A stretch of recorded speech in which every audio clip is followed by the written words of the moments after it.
आज करवाएंगे social religious reform movement और उनके कुछ जनरल फीचर्स। इनफैक्ट आज जो करवाएंगे, आज हम वुमेन और लोअर कास्ट के मूवमेंट के बारे में बात बताएंगे। ओके, क्या हुआ ऐसा कि ये इनकी नीड अराइज हुई। देखो यार, उस टाइम में जो मौसम था, उस टाइम में जो मामला था 1857 के बाद, आपके एजुकेटेड इंडियंस जाग रहे थे। ओके, एजुकेटेड इंडियंस जाग रहे थे आराम से। ओके, सबसे पहला काम था कि presence of Britishers in India. Presence of Britishers in India से क्या हुआ, अभी तो डाला था इसमें मामला।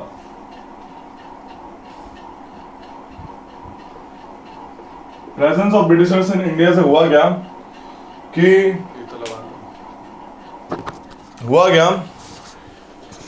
वो लोग यहाँ पे अपना वेस्टर्नाइजेशन करना चाह रहे थे। ओके, नोइंगली और अननोइंगली, कहीं ना कहीं उनके इंटेंशनली नहीं, नोइंगली और अननोइंगली हमारा कल्चर कहीं ना कहीं उनसे इम्पैक्ट हुआ। फॉर एग्जाम्पल, सती प्रैक्टिस है, sati is a practice in Indian law, in like Indian law नहीं कहेंगे, पुराने ट्रेडिशनल वे में सती को अच्छा माना जाता था, हिंदू धर्म में बढ़िया माना जाता था। ठीक है, रीजन तो पता ही है तुम्हें, क्या सीन है उसका, प्रॉपर्टी वाला सीन, राइट। तो सीन क्या हुआ, ब्रिटिशर्स के आने से, बेंटिक साहब, remember William Bentinck, he banned the sati. Okay, he banned the sati. और क्योंकि वो लोग साइंटिफिक वाले लोग थे, क्योंकि वो लोग अपने इंडस्ट्रियल डेवलपमेंट वाले लोग थे, वो ज्यादा मैजिक और सुपरस्टिशन एक्टिविटी में भरोसा रखते थे। ओके, उनका सिर्फ सिंपल सिद्धांत था कि भाई we should follow on like betterment of the mankind, लेकिन अपने लिए था, वो इंडियंस के लिए नहीं था। ओके, तो जो भी हमारे बंदे इंग्लिश स्कूल में, इंग्लिश फिलॉसफी में, या फिर इंग्लिश से जो अपने जो एजुकेटेड इंडियंस इंस्पायर हुए, उन्होंने ये चीज इंडिया में भी लाने की बात करी। ठीक है, लाइक कॉपी पेस्ट नहीं करा, बट इंडिया की चीजों सुधारने। फॉर एग्जांपल, अगर देखा जाए, हिंदुइज्म बहुत अच्छा धर्म है, अगर उससे अनटचेबिलिटी जैसी चीज हटा दी जाए तो, राइट। ये जो अनटचेबिलिटी सिस्टम है, ये जो अपना ये जो हायरर्किकल सिस्टम है, अगर हायरकी हटा दी जाए तो हिंदुइज्म में कोई खराबी नहीं है। ठीक है, जो इसमें छोटे छोटे नेगेटिव पार्ट्स हैं, अगर उसको हटा दिया जाए तो बढ़िया धर्म है, कोई दिक्कत नहीं है। सो इस टाइप से लोगों ने देखा। उस टाइम पे वुमेन की मामला, वुमेन का जो है मतलब पोजीशन ज़्यादा खराब थी। For example, there was prevalent of child marriage prevalent थी। आजकल भी इतनी प्रेवलेंट है कि मतलब छुपी कहाँ आएंगी, आज भी होती हैं। पर्दा सिस्टम था, ठीक है, आपकी चाइल्ड मैरिज से पर्दा सिस्टम था, सती सिस्टम था, सती, फीमेल इन्फेंटिसाइड्स थी, है ना। तो ये सारे और मोस्टली और भी चीजें होंगी जो कहीं ना कहीं वुमेन की पोजीशन को डेटोरेट करी थी। डाउरी था भैया? डाउरी बिल्कुल बिल्कुल होगा, डाउरी क्यों नहीं होगा। राजपूत और बंगाल के कुछ बड़े बड़े कुलीन वाले लोग अपने आप को प्रेस करते थे डाउरी देके। तो ये सारे के सारे मामले थे उस टाइम पे। विडो की हालत बड़ी खराब थी, विडोज पोजीशन, मतलब विडो रीमैरिज, मतलब सोचते थे कि भैया बहुत बड़ा गलत काम हो गया, राइट। तो ये सब था। ओके, तो इन चीजों को हटाने के लिए बात करी गई। और जो मैंने बताया, जो अपने डिप्रेस क्लासेस हैं, दे आर कॉल्ड अनटचेबल्स। इनकी बहुत ज्यादा हालत खराब थी, इतनी खराब थी कि भाई इनको वही वाली बात है, परछाई भी पड़ जाए तो वो इम्प्योर माना जाता था। बताओ, अगर कोई बंदा वहां से निकल गया रास्ते से, उसकी परछाई पड़ गई तो इट्स कंसिडर्ड इम्प्योर। इतना मामला गड़बड़ था। पानी की तो दूध की बात है कि एक सेम कुएं से पानी पी कैसे पी सकता है इंसान। तो ऐसा मामला था उस टाइम पे। ठीक है, दैट वाज द केस। बाद में धीरे धीरे चीजें हटी, ब्रिटिशर्स ने अननोइंगली हटाई। जैसे सती सिस्टम, वो हमारे राजा राम मोहन रॉय साहब का एफर्ट्स था। विडो रीमैरिज एक्ट, ये पंडित ईश्वर चंद्र विद्यासागर, चाइल्ड मैरिज को बैन करना, ये सब। Age of consent act, Sarda act. आज की एज क्या है शादी की? 21-18। ठीक है, उस टाइम जो शारदा एक्ट था, चाइल्ड मैरिज को बैन करने के लिए उसने लड़कियों की 14 और समथिंग फिर 18 कर दी थी। लड़कों की 18, लड़कियों की 14। आज हो गई 21 और इनकी हो गई 18। बताओ, इसके लिए भी फाइट करनी पड़ी थी उनको। That was the case. समझा रही है? एक बहुत फेमस केस है एज ऑफ कंसेंट एक्ट के लिए, रुखमा बाई केस। रुखमा बाई केस बहुत फेमस केस है। बहुत फेमस केस है Rukma by case. As equal क्यों नहीं रखते, ऊपर नीचे क्यों रखते? ये कहीं ना कहीं बायोलॉजिकली भी है कि शायद लड़कियां जल्दी मैच्योर हो जाती हैं। Okay, at the time of 13 और लाइक टीनेज टाइम से ही they started to release the egg. Okay, उनका जो आपका मेंस्ट्रुएशन स्टार्ट हो जाता है, बट वो चाइल्ड बियरिंग वाली चीज़ नहीं रखते, मतलब चाइल्ड बियरिंग कर सके वो लेडी, उतनी वो बायोलॉजिकली फिट नहीं होती। ठीक है, बढ़ाने को तो बिल्कुल बढ़ाओ, मतलब ये मैं नहीं कह रहा कि रखनी जरूरी कंपलसरी है, I am not saying this. Okay, in fact ज़्यादा इक्वल रखो ना, क्या दिक्कत है, नो डाउट इन दैट। इनकी भी इससे एजुकेशनल अपॉर्चुनिटी बढ़ेंगी। अब जब शादी नहीं करेगी तो क्या करेगी, पढ़ेगी या जॉब करेगी, तो कम से कम दूसरे के डिपेंडेंट नहीं रहेगी। यही तो बात उठ रही थी अभी कि दोनों की बराबर कर दो, अभी रिसेंटली बात उठी थी ना कि दोनों 21 कर दो। क्या रीज़न ये होता है, देखो एक पता है और भी क्या चीज़ होती है, हम लोग फोर्स करते हैं कि लाइक किड्स होने चाहिए, बच्चे होने चाहिए, लड़की बच्चा करे बच्चा करे बच्चा करे। अगर वो बच्चा करती है तो क्या क्या उससे दिक्कत आती है। एक तो सबसे पहले उसकी बॉडी चेंज आता है, एकदम क्लियर बात है। ठीक है, आपकी बॉडी में बहुत गंदा अलग ही चेंज आता है, मतलब कि लिटरली अपनी मदर की वो देखना बॉडी नॉर्मल, उनसे पूछना कि एक अगर जब शादी मतलब कि बच्चा करने से पहले बॉडी कैसी थी and after like having brother and sister उसके बाद कैसी थी, राइट, बताएंगी वो। पहला चेंज तो ये आता है, उनकी बॉडी एकदम बदल जाती है भाई, हकीकत है। दूसरी चीज़, उनकी एम्प्लॉयमेंट अपॉर्चुनिटी कट हो जाती है। वो जो 9 मंथ्स में जब प्रेगनेंसी होती है, जब वो अपनी बॉडी का टेकिंग केयर कर रही होती है, उस टाइम पे मेल काउंटर पार्ट मस्त प्रोग्रेस कर रहा होता है। अब इसके लिए मैटरनिटी बेनिफिट्स दिया कि चलो छुट्टी देंगे, पेड हॉलीडे मिली, पहले तो ये भी नहीं थी पेड हॉलीडे, लेकिन क्या उससे उनका प्रमोशन ग्रोथ वाला चीज़ ही घट गई?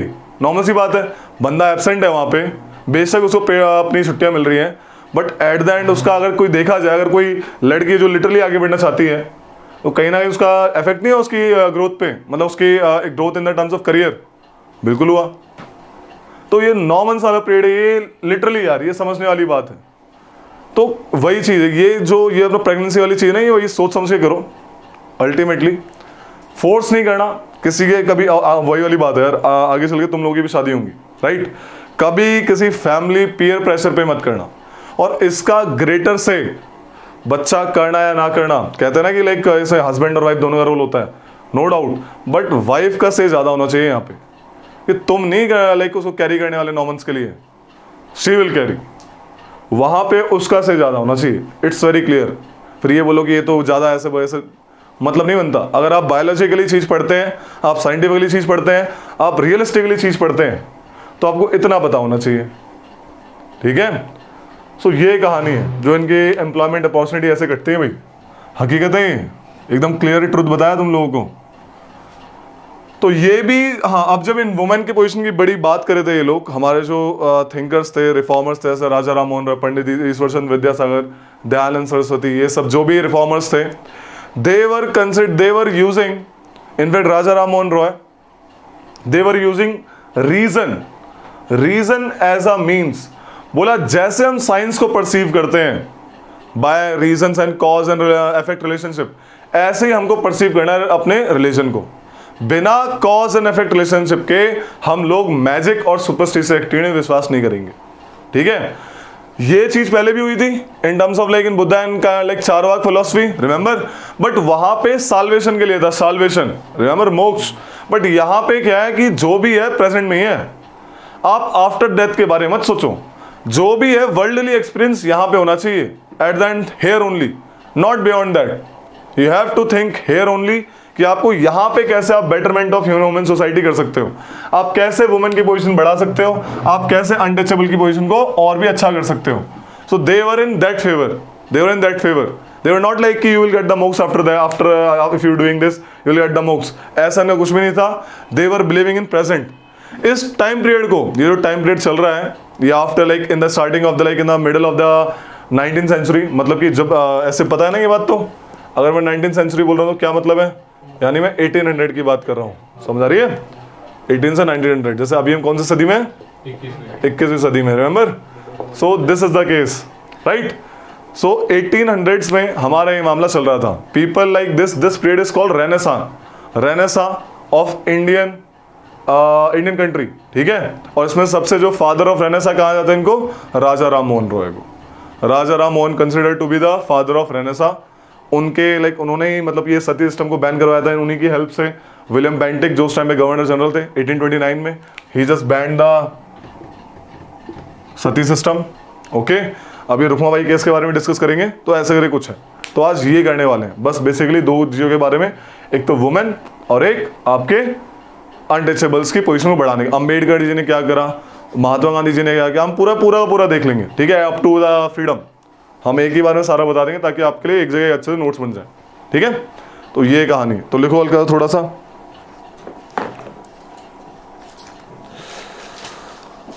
लिखो फैक्टर्स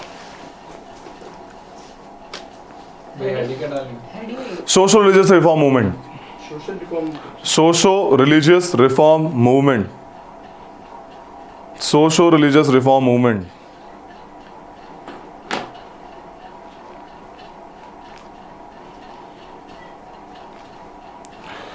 देखो factors which gave rise to reform movements.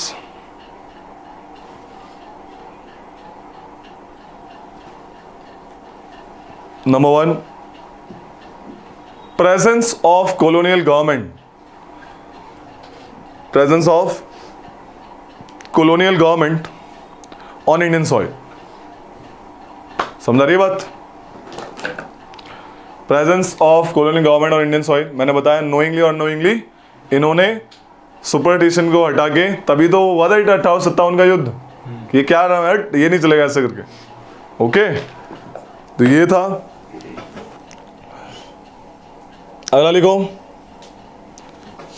Degraded position of women, second point है degraded, number one, degraded position of women,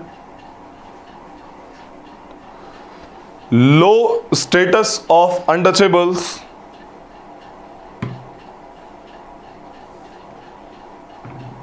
and many discriminating practices. Idolatry, बोला कि इतने सारे भगवान, पॉलिथिज्म पे भरोसा रखो, इतने सारे भगवान हिंदू धर्म में, एंड डिस्क्रिमिनेटिंग प्रैक्टिसेस। हमारे यहाँ पे इतने सारे रिलीजन है, इस्लाम है, हिंदुइज्म है, क्रिश्चियन है, बुद्धिज्म है, सिखिज्म है, पारसी है, राइट, ज़ोरास्ट्रियनिज्म कैसे कहते हैं ना। तो ये सब कहीं ना कहीं अपने अपने भगवान की बात करते हैं। तो इन्होंने बोला साफ साफ कि यार they are different roads to the same god. God is basically generator, operator and destroyer, GOD। Okay, यही कहानी चल रही है त्रिदेव। तो लिखो फिर अगला, स्प्रेड ऑफ एजुकेशन, एजुकेशन बढ़ रही थी, spread of education and increased awareness of the world,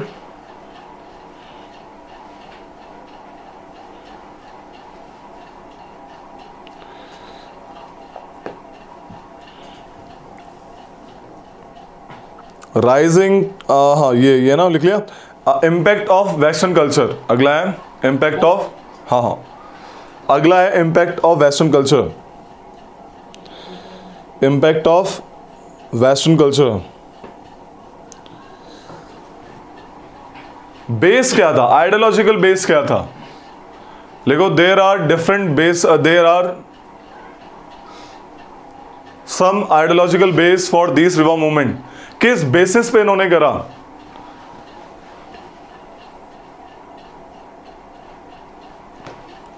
किस बेसिस पे करा अभी बताते हैं।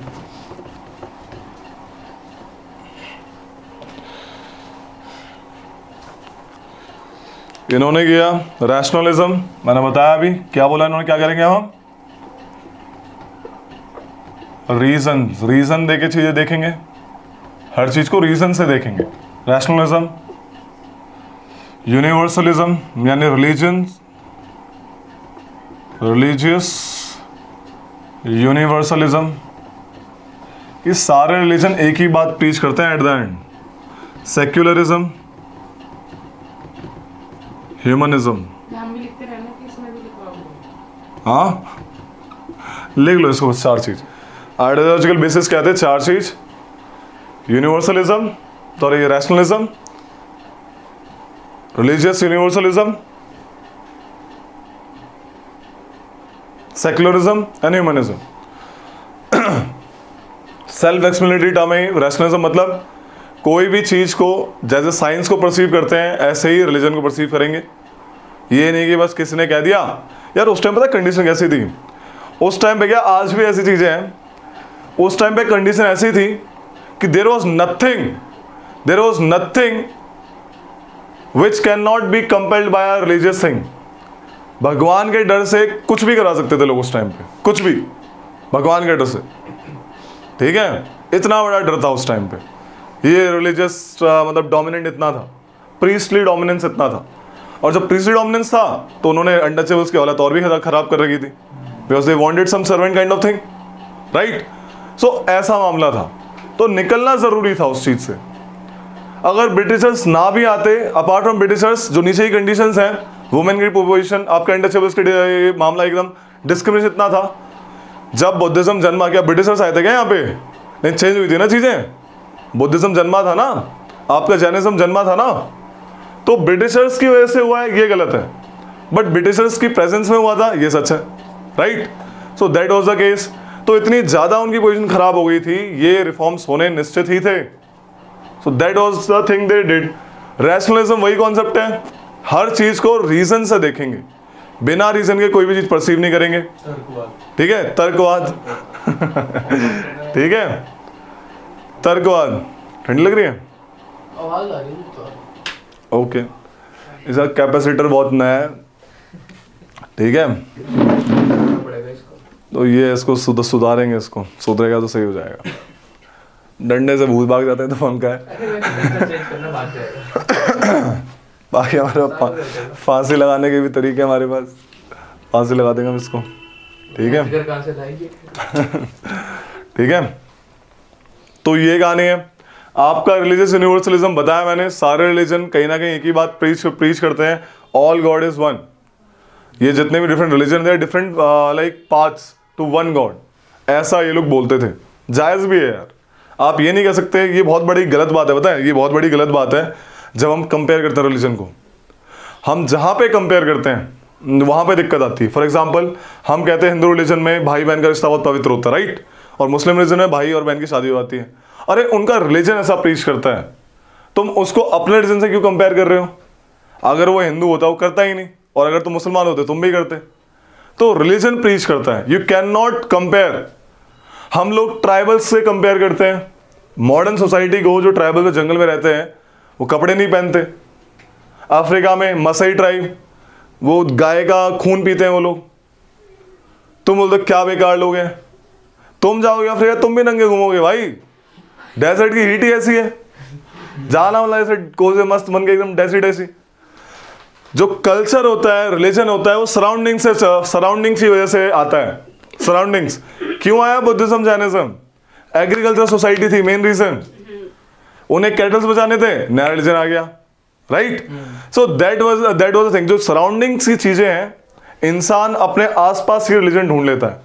ट्राइबल्स ने अपने आसपास रिलीजन ढूंढा, और वो अपने जंगलों में अपने पेड़ पौधों को टोटम, यानी कि वही पवित्र चीजें, जैसे तुलसी तो एक पेड़ ही तो है, राइट, गंगा जी एक रिवर ही तो है, बट ये कहना कि हमारे सैक्रेड थिंग्स हैं, तो ऐसे उन्होंने भी ढूंढ लिया। But if you compare your religion with them, if you compare them on the scale of your religion, ये तुम्हारी छोटी बुद्धिमत्ता का कारण होगा, सबसे बड़ा कारण, कि तुम ब्रॉड नहीं सोचते। एक हिंदुस्तान जैसे देश में रहते हुए तुम सेक्युलरिज्म जैसी चीज को नहीं अगर अपने अंदर डाइजेस्ट कर सकते हैं, तो भैया तुम्हारा कुछ नहीं होने वाला, ये रियलिटी है, ओके। तो you should respect, you should tolerant toward every religion. एक रिलीजन जो सिस्टम है, गवर्नमेंट ने जो वो लोग लॉ बना देखते हैं, कितने फार साइटेड लोग थे वो लोग, उन्होंने रिलीजन को अपना पर्सनल अफेयर ही बना दिया। बोला स्टेडियम कुछ कहना है नहीं, we are secular country, but हमारा पॉजिटिव है कि हम एकदम ही नो करके नहीं रह सकते, वरना तो दंगे हो जाएंगे। स्टेट तब इंटरफेयर करेगा for the positive development of that every religion, not single religion, every religion.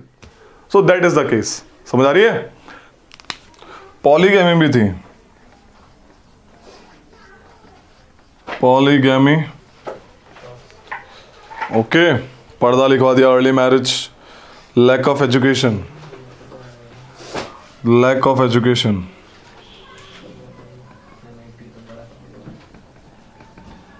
ठीक है, ये सारी चीजें थी, समझ आ रही है। और डाइवोर्स था वो ट्रिपल तलाक एक बार में खत्म, right.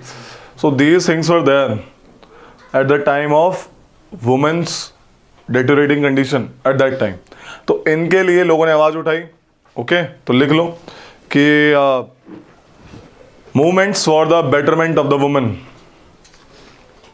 Steps for the betterment of women, या वुमेन कुछ भी लिख सकते हो। ओके, नंबर 1 में लिखो abolition of sati. Number 1 is abolition of sati with the help of Raja Ram Mohan Roy. Lord William Bentinck passed the Bengal Regulation Act 1829. Bengal Regulation Act 1829, which banned sati in Bengal. Later this act expanded to all the like different parts of the country. Okay. Which band? सती, अबे सती तो ban करेंगे। In different parts. राजा राम मोहन रॉय बोले सती कोई ritual नहीं है, sati is a murder. एक सोचा समझा बड़े शातिरता के साथ किया गया मर्डर है, इसको बैन करो। विलियम बेंटिक भी बोले it is a culpable homicide, clear cut murder है, अवॉइड दिस। तो रूल बना दिया, सती बैन कर दी।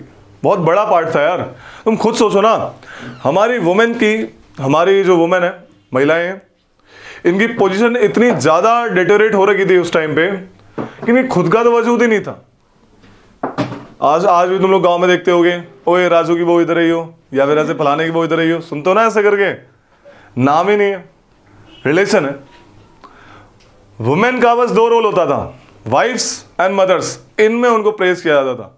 अच्छी वाइफ वही जो अपने स्वामी की 7 जन्म तक बात माने, और अच्छी माता वही जो वीर पुत्रों को जन्म दे, ठीक है, जो बढ़िया से अपना रोल प्ले करे आराम से अपने फैमिली में, बढ़िया मामला। माँ का माँ, एक दयालु नेचर माँ, राइट। अब एक काली माता भी है, ठीक है, नरसंहार करने वाली। तो ये सब है, तो ऐसा इनको ऐसे देखा जाता था, राइट। तो ये केस था। लिखो अगला कि प्रिवेंटिंग फीमेल इन्फेंटिसाइड, अगला क्या काम खत्म किया, फीमेल इन्फेंटिसाइड को खत्म किया, ठीक है। इन्फेंटिसाइड्स, कुछ ऐसे लॉ पास करे गए, दो वही है, देखो क्या था, डाउरी थी तो वजन समझते थे, आज भी समझते हैं, ड्रामा तो यही है। तो इन्फेंटिसाइड एक्ट्स पास हुए, ओके। और क्या हुआ फिर, इसमें एक लॉ बनाया गया, इसमें बोला गया कि सारे के सारे लोग जिनके भी बच्चे होंगे वो रजिस्टर करवाएंगे अपने बच्चे, और खासकर लड़कियों का कुछ सालों तक, जब पैदा हो जाएगी कुछ 5-6 साल या 2-3 साल तक, वो हर कुछ टाइम में रिपोर्ट करेंगे, हाँ देखो जिंदा है, ये मारना दे बाद में, काइंड ऑफ दैट, ऐसे लॉस बनाएंगे। अगला लिखो प्रिवेंटिंग फीमेल, ये तो हो गया। विडो रीमैरिज, इसमें अगर बात करते हैं, विडो रीमैरिज एक्ट को पास करवाने में 1856 में सबसे बड़ा हाथ था पंडित ईश्वर चंद्र विद्यासागर। लिख लो, Pandit Ishwar Chandra Vidyasagar, the principal of Sanskrit college Calcutta,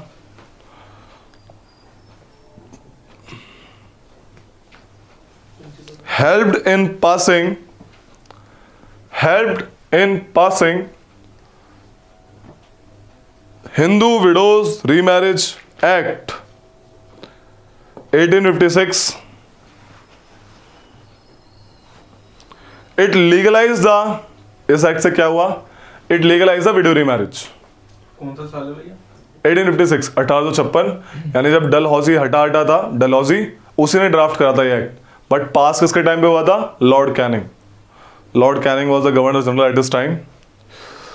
it legalize the marriage and declared children out of such marriage legal,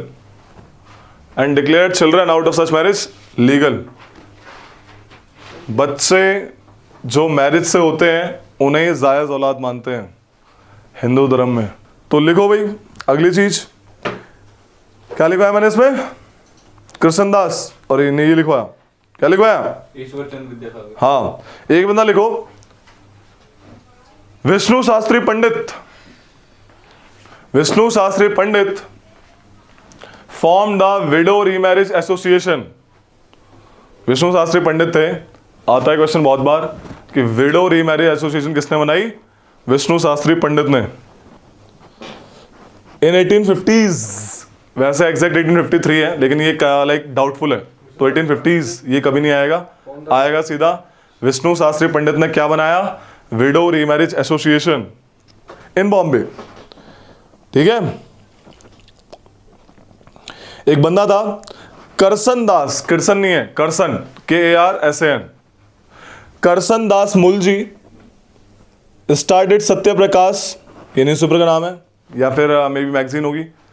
started Satya Prakash in Gujarati in 1852 to promote widow remarriage. In 18? 52 promote remarriage, widow remarriage. ठीक है। और कौन थे?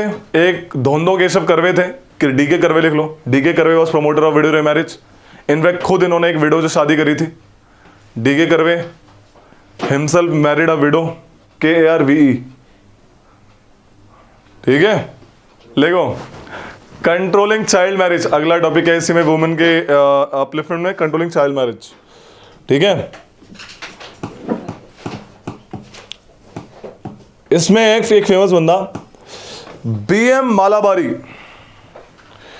BM मालाबारी बड़ा फेमस केस है, बहुत famous हुआ था उस टाइम पे, बहुत बढ़िया केस है यार, मजा आएगा सुन के। क्या केस है ये? क्या BM Malabari was responsible for, BM Malabari was pioneer in passing of age of consent act, age of consent act 1891। Famous case था दादाजी भिकाजी, दादाजी भिकाजी वर्सेस रुखमाबाई। केस 1884 में आया था।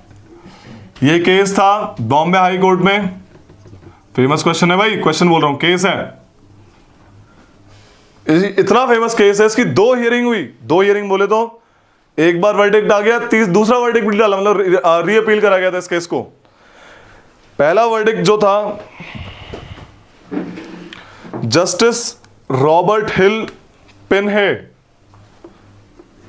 जस्टिस रॉबर्ट हिल पिनहे, और दूसरे जो थे 2 बंदों ने दिया था दूसरा वर्डिक्ट, मतलब इसने कुछ वर्डिक्ट दिया होगा, दोबारा री अपील करा गया। दूसरा वर्डिक्ट दिया आपका chief justice sir Charles sergeant and justice Farhan, Charles Passing the age of consent is. Sergeant and justice Farhan. हुआ क्या था भाई, देखो ध्यान से सुनो, हुआ क्या था सीन, बड़ा प्यारा सीन हुआ था। एक थी पंडिता रुखमाबाई, इनकी बचपन में 11 साल की उम्र में शादी कर दी। अच्छा ये वो भी है। ठीक है, इनकी बचपन में 11 साल की उम्र में शादी कर दी। इनके स्टेप फादर थे, उनका स्टेप फादर का नाम था सखाराम अर्जुन। ठीक है, नॉट इंपॉर्टेंट। सखाराम अर्जुन की हेल्प से इन्होंने बोला कि पापा मैं पढ़ाई करना चाहती हूँ, मुझे अभी विदा नहीं होना। दादाजी भिकाजी बोले ठीक है कोई दिक्कत नहीं, आ जाएगी बाद में ऐसे। ठीक है, ये पढ़ी 18-19 साल की होगी उस टाइम जब इनकी शादी हुई थी। दादाजी भिकाजी उस टाइम करीब 18-19 साल के थे, 19 साल के लगभग, और ये थी 11 साल की। Child marriage clear? ओके। इसके हस्बैंड थे क्या? हाँ हस्बैंड है, हस्बैंड अच्छा मुझे father दादाजी भिकाजी। अब क्या दिल बनाऊं क्या? ठीक है, तो ये चीज है। ये 19 साल की हुई, 18 साल की हुई। हुआ मामला पता क्या था? मामला ये था कि इनको कुछ प्रॉपर्टी सक्सेशन आ रही थी, इनके हिस्से में प्रॉपर्टी आ रही थी। एक रियल चीज बता रहा हूँ, एक अंदरूनी बात, ठीक है? तो दादाजी बिकाजी बोले कि अभी इसको बुला लेता हूँ, प्रॉपर्टी भी हिस्से में आ जाएगी, ऐसा करके। बट उनका ये था कि विदा कर दो अब, कि भाई अब मैं कब तक, मामला मेरी बीवी है। तो भाई बुलाया इन्होंने। अबे सुन लो, तो बुलाने को बात करी। पंडिता रमाबाई, पंडिता बोल रहा हूँ, रुक्माबाई जी उस टाइम पढ़ रही थी, ठीक है? बोला मैं नहीं आऊंगी। बोला आजा। बोला नहीं आएंगे। पंचायत लेके नहीं मानी, पापा ने सपोर्ट कर दिया है। वो बंदा कोर्ट में पहुंच गया कि मुझे अपनी वाइफ हमारे घर पे चाहिए, ये विदा नहीं कर रहे, देखो मेरे पास मैरिज सर्टिफिकेट है, ऐसे करके जो भी बोला, मेरी शादी हुई है, देखो यार फोटो नहीं। ठीक है, तो ये सिस्टम था। कोर्ट में केस गया। कहाँ पे गया? कौन सी कोर्ट में? बॉम्बे हाई कोर्ट में केस गया। वहां पे था जस्टिस रॉबर्ट हिल पिने। इसने साफ साफ बोला, you can not forcibly take away your wife without her consent. Ramabai case जीत गई। अब ऑब्वियस है उस टाइम पे सिचुएशन ऐसी नहीं थी। कुछ लोगों ने सपोर्ट किया जो वुमेन एम्पावरमेंट वाले थे, और कुछ लोगों ने, जैसे बीएम मालाबारी इनका केस फाइट कर रहे थे, इन्होंने सपोर्ट किया। इनकी वजह से मतलब इन्होंने काफी सपोर्ट किया इस केस को। बट जो ट्रेडिशनल लोग थे उन्होंने अपोज किया, उन्होंने तो भैया दंगा कर दिया, ऐसे तो तुम लोग की मतलब क्या ये ऐसे तो बहू भाग देंगी हमारी, ठीक है? ऐसे करके शांत रहो। अपील फाइल हुई दोबारा से। अब की बार दो बंदों ने देखा, चीफ जस्टिस चार्ल्स सार्जेंट, अबे सुन लो क्या चल क्या रहा है भाई, हैं क्या नैन मटक का चल रहा है भाई, ठीक है? और अगला है जस्टिस फरहान। इन दोनों की देखरेख में केस फाइल हुआ। इसने ऑर्डर पलट दिया, बोला कि ये तो जाएगी भाई, ठीक है, इसकी विदाई होएगी, आपके बिकाजी कामा दादाजी जो है पैसे भर दिए होंगे, ठीक है? या फिर मतलब प्रेशर, पब्लिक प्रेशर, ये सोसाइटी देख रहे हो, भीड़ का प्रेशर ये होता है कि गलत को भी सही बना देते हैं, पंगा ये। तो ये बोला। अब यहां पे पंगा क्या था, रुकमा भाई अड़ गई, बोली मैं तो जाऊंगी नहीं, चाहे मुझे फांसी लगा दो, सजा तो मिलेगी, अगर मैं कोर्ट का फैसला नहीं मानूंगी कोई भी सजा चलेगी, जाऊंगी नहीं। लेकिन अब पंगा हुआ। अब रुकमा बाई को इस चीज के लिए सजा कोई नहीं देना चाहता था, ना तो सपोर्टर ना ही ऑपोजर। जो अपोज करे थे वो भी नहीं चाहते थे कि इस चीज के लिए इनको सजा मिले, ठीक है? बेशक केस वो जीत गए थे। तो अल्टीमेटली इनका केस गया क्वीन विक्टोरिया के पास। The case went to queen Victoria. वो तो क्वीन विक्टोरिया के इंडल्जेंस से इनकी सजा वजह सब कुछ माफ करी एंड फाइनली डिसाइडेड कि वो नहीं जाएंगे। तो ये केस बड़ा फेमस हुआ पंडिता रुक्माबाई की। Dadaji Bikaji versus Rukmabai case 1884 was responsible for restoration of conjugal rights, restoration of conjugal, अपने मैरिज वाले कि मेरी बीवी आ नहीं रही, restoration of conjugal rights as well as for promoting age of consent.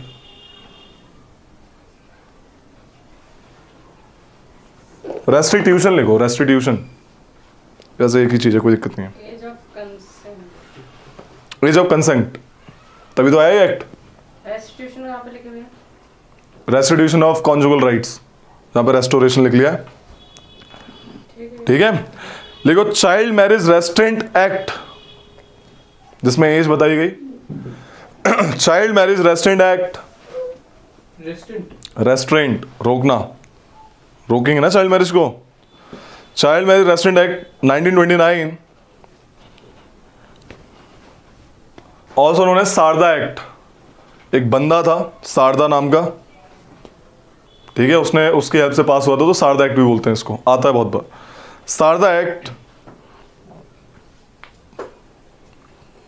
Push the age of marriage, push to the age of marriage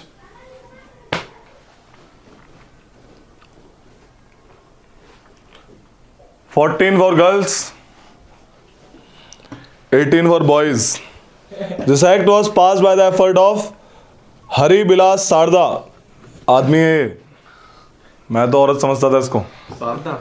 Hari Bilas Sharda, bracket में लिख लेना। ठीक है। अगला लिखो ये बेसिक हरि बिलास सारदा, इसकी हेल्प से पास हुआ था ये वाला ऊपर वाला एक्ट, सारदा एक्ट। ठीक है, क्वेश्चन आता है डायरेक्ट, क्वेश्चन आएगा with reference to Bhikaji, Dada Bhikaji versus Pandita Rukmabai case, which of the following consider which of the following which is related to this case. Option आएगा चाइल्ड मैरिज, ऑप्शन आएगा कंसेंट, ऑप्शन आएगा restitution of conjugal rights, option आएगा education of women. क्या है 2 3 है ना, age of consent and restitution of conjugal rights, ये तो लिखवाया है क्या बे। ये तो अपना चाइल्ड मैरिज की बात ही नहीं थी इसमें, चाइल्ड मैरिज की बात थी एज ऑफ कंसेंट की। चाइल्ड मैरिज सारदा एक्ट है, समझा रहेगा नहीं, ये चीज है। अगला है एजुकेशन ऑफ वुमेन, नहीं डालो एजुकेशन ऑफ वुमेन के लिए क्या क्या किसने किया, लिखो ज्योतिबा फुले एंड सावित्रीबाई फुले। पहले मैं ज्योतिबा को भी औरत समझता था, वो तो जब सावित्रीबाई का नाम आया तब क्लियर हो गया ज्योतिबा इंसान है, मतलब आदमी है। Jyotiba Phule and his wife Savitribai Phule were promoter of women's education. Savitribai Phule, हाँ बाय नहीं BAI, promoter of women education. They set up first school for girls at Bhidewada, जहाँ पे भिड़ते थे लोग, भिड़ेवाड़ा, पुणे 1848। ये कहता भीड़े हाँ भिड़े, देखो कॉर्नेलिया CORNELIA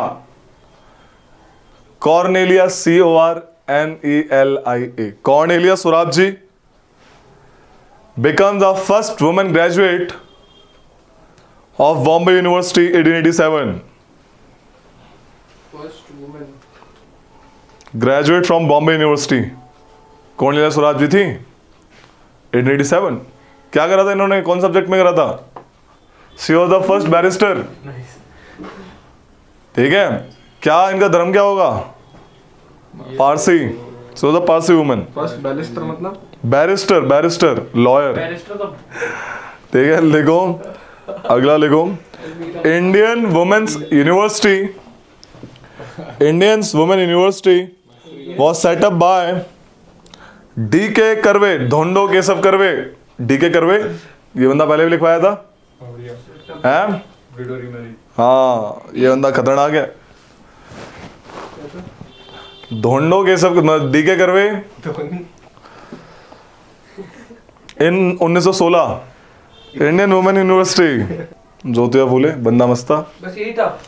इसके बारे में करवाएंगे। इसने अनटचेबल्स के लिए भी बात करी थी, वुमेन एजुकेशन की बात करी थी, इसने स्कूल बनवाए थे, रातों में भी स्कूल बनवाए थे। सबसे बड़ी बात है इनकी, ये लोग लोअर कास्ट के लोग थे, Jyotiba Phule and Savitribai Phule from they belongs to lower caste. Okay, somewhere like Mali family से बिलोंग करते थे ये लोग। तो इन्होंने ये स्टेप उठाया पढ़ाने का, तो खुद में एक बहुत बड़ा रेवोल्यूशनरी स्टेप था ये। ओके, सबको पढ़ाया। ज्योतिबा फूले ने सबसे पहले अपनी वाइफ को पढ़ाया, सावित्रीबाई को पढ़ाया, अच्छे से पढ़ाया। पढ़ाने के बाद उसको टीचर बनाया, टीचर बनाने के बाद she becomes the first school teacher of India, मतलब एक ये अनऑफिशियल है। ठीक है, डे एंड नाइट स्कूल चलाए, day school for those normal children, night school for those are working. रात में पढ़ेंगे, स्कूल तो स्कूल है, जैसे first shift second shift. In same year Hardinge college, Hardinge medical college है ना दिल्ली में, lady Hardinge medical college was set up in Delhi। अपना दिल्ली यूनिवर्सिटी का सबसे बड़ा वुमेन का जो लिबरेटिंग एक्सपीरियंस था, पता है कब था? जब इंडियन नेशनल मूवमेंट्स हो रहे थे। Very good liberating experience, very good. जो वो लड़ी लोगों के साथ, उन्होंने लाठी खाई, उन्होंने पिकेटिंग ऑफ शॉप्स के, जेल गई, खुद में एक लिबरेटिंग एक्सपीरियंस था। पूरा मास जाग रहा था। In fact Sarojini Naidu became the first Indian Congress women president. Kanpur में इनका सेशन हुआ था इन 1925। इंडियन नेशनल कांग्रेस की सरोजिनी नायडू, लिख सकते हो ये सरोजिनी नायडू, बाद में भी लिखवा देंगे ये तो लिखवाओगे ना पूरा। हाँ कांग्रेस का लिखवा ही देंगे, कोई नहीं। ठीक है, तो ये बनी थी तो ये खुद में बहुत बड़ा लिबरेटिंग एक्सपीरियंस है। ये जो अगर नेशनल मूवमेंट ना होते तो शायद थोड़ा और टाइम लगता, लेकिन जब हमारा पूरा मास सामने निकल के आया तो खुद में इतना बड़ा एक्सपीरियंस था वो कि मतलब बाद में ये लोग मिनिस्टर्स भी बने। In fact Sarojini Naidu became the governor later, है ना। काफ़ी लोग थे। अरुणा आसफ अली थी हरियाणा की, बड़ी फेमस है। क्विट इंडिया मूवमेंट में बहुत बड़ा रोल था उनका, बहुत बड़ा रोल, अरुणा आसफ अली। ओके, रानी गेडनल्यू, उषा मेहता, ठीक है, राजकुमारी Amrit Kaur, Usha Mehta, quit India movement में रेडियो चलाया, सीक्रेट रेडियो सर्विस, बहुत बार क्वेश्चन आता है, गुड। तो ये सब एक लिबरेटिंग एक्सपीरियंस था। और बाकी मतलब जो अनकही औरतें, इनका नाम नहीं आया, सारी औरतों को एक लिबरेटिंग एक्सपीरियंस दिया था। ये बहुत बड़ा मस्त पार्ट था इनका, ठीक है। लिखो आगे, वुमेन्स ऑर्गेनाइजेशन। वुमेन्स ऑर्गेनाइजेशन लिखो कि in 1910 in 1910 Sarla Devi Chaudhurani, 1910 Sarla Devi Chaudhurani convened the first meeting of Bharat Stree Mahamandal, convened the first meeting of Bharat Stree Mahamandal इन इलाहाबाद, ठीक है। ये बेसिकली पर्दा सिस्टम हटाने के लिए, वुमेन एजुकेशन को प्रमोट करने के लिए, इन चीज़ों के लिए थी, वही वुमेन की सारी, ठीक है। देखो, Pandita Ramabai Saraswati, Pandita Ramabai Saraswati founded the Arya Mahila Samaj to serve the cause of women, Arya Mahila Samaj to serve the cause of women. She also pleaded for, Pandita Ramabai also pleaded for improvement in education syllabus, improvement in the education syllabus of Indian women, improvement in education syllabus of Indian women before the English Education Commission, ठीक है।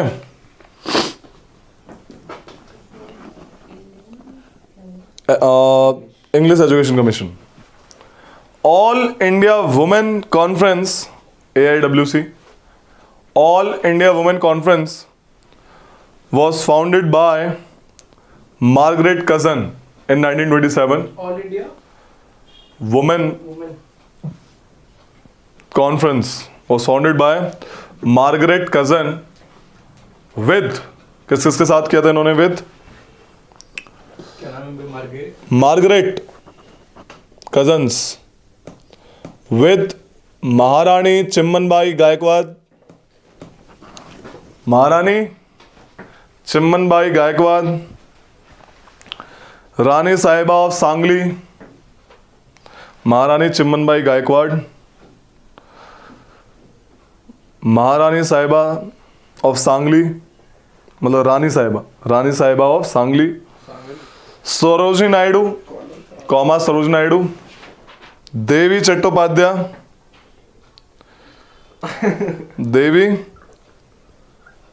देवी बोल रहा हूं, कमला देवी चट्टोपाध्याय, सबकी spelling एक बार पूछ लो सब क्या। कमला, अबे सुन कर ले, कमला देवी चट्टोपाध्याय,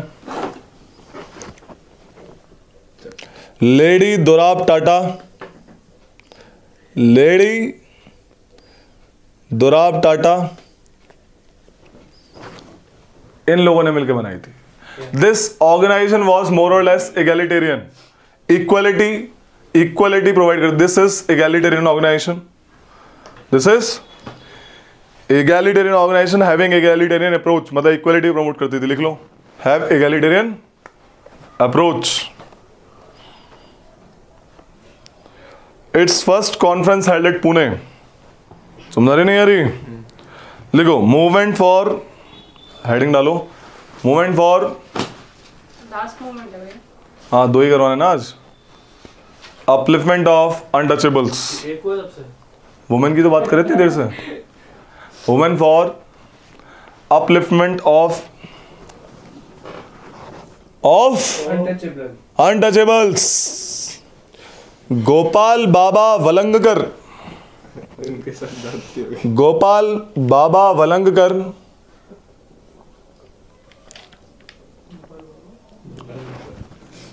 ऑल्सो कॉल्ड गोपाल कृष्णा। ज्योतिबा फुले ने एक थ्योरी दी थी, आर्यन इन्वेजन थ्योरी। ठीक है, बोला था कि अनटचेबल्स पहले वाले दस्यु हत्या, दास एंड दस्युस, इनको स्लेव बना दिया था। तो ये थ्योरी इन लोगों ने दी थी। बोला कि ओरिजिनल बंदे तो हम ही हैं जिनको अनटचेबल बोल दिया गया। आर्यंस ने हम पे इन्वेड किया, हमें अनटचेबल बना दिया, स्लेव बना दिया। तो ऐसा एक्सपाउंड करा इन्होंने। He expanded the Aryan invasion theory of Jyotiba Phule.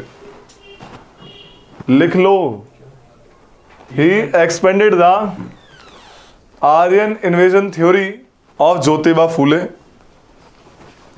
Aryan invasion theory of Jyotiba फुले।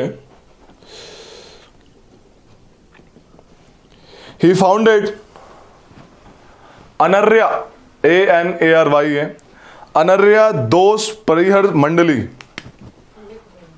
अनर्या दोष परिहर मंडली, अनर्या दोष परिहर मंडली। लिख लिया? हाँ भैया। Also called society for removal of evils, society for removal of evils among non Aryans. ये नाम था इंग्लिश में इसका। क्वेश्चन दोनों तरफ से आ सकता है। एविल्स अमॉन्ग नॉन आर्यंस, अनर्या है ना, अनर्या दोष परिहर मंडली। He also started newspaper.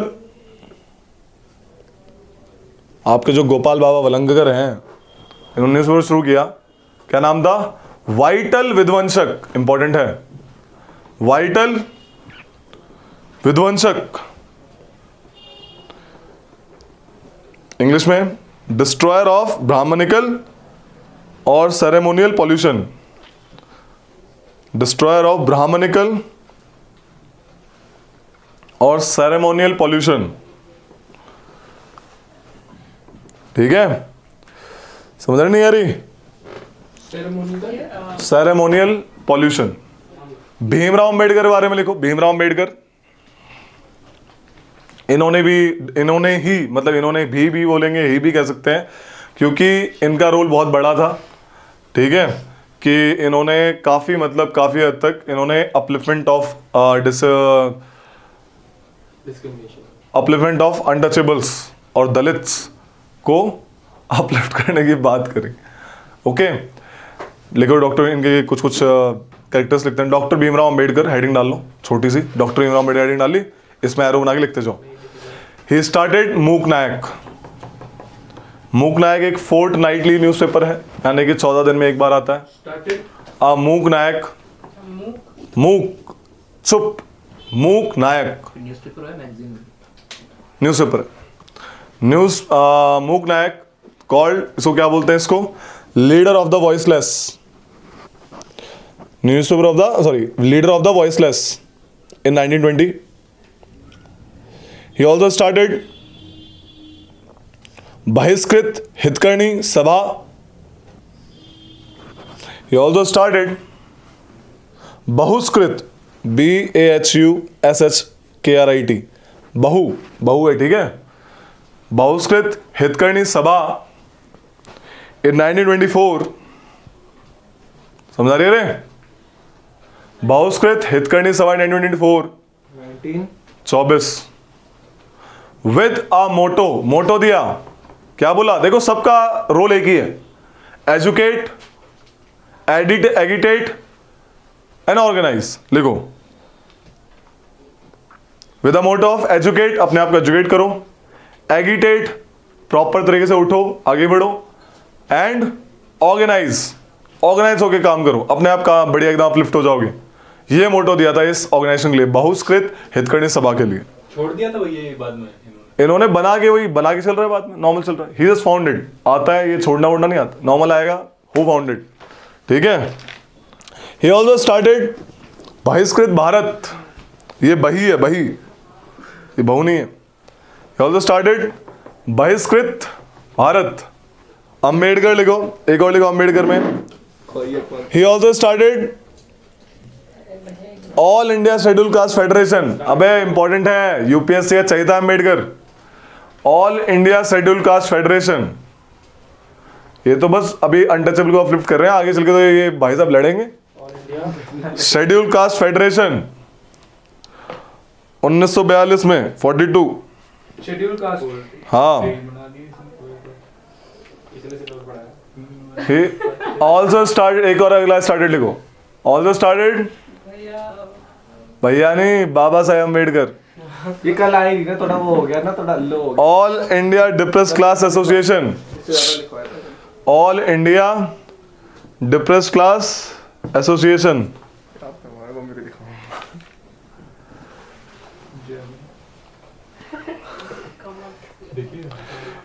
He also started महत सत्याग्रह. महत सत्याग्रह इन्होंने किया था. क्या था Mahad Satyagraha? There was a town in Mahad, मतलब महत एक एरिया है, वहां पे इन्होंने क्या करा था, एक टैंक था, पानी का टैंक. ठीक है, चौधर टैंक कहते थे उसे. वो टैंक था, पानी था उसमें. वहां पे आपके अनटचेबल्स को पानी निकालना बैन था. इन्होंने ऑर्गेनाइज कराया Mahad Satyagraha with a group of 2500 people, around 2,500 लोग थे. गए वहां पे, सबके सामने पानी निकाला, पानी पिया, सबको पिलाया, तो इस टैबू को तोड़ा. वहां पे हिंदू लॉ बुक मनुस्मृति, उसको आग लगाई, वहां पे चलाया, बोला आई जस्ट कंडेम दिस.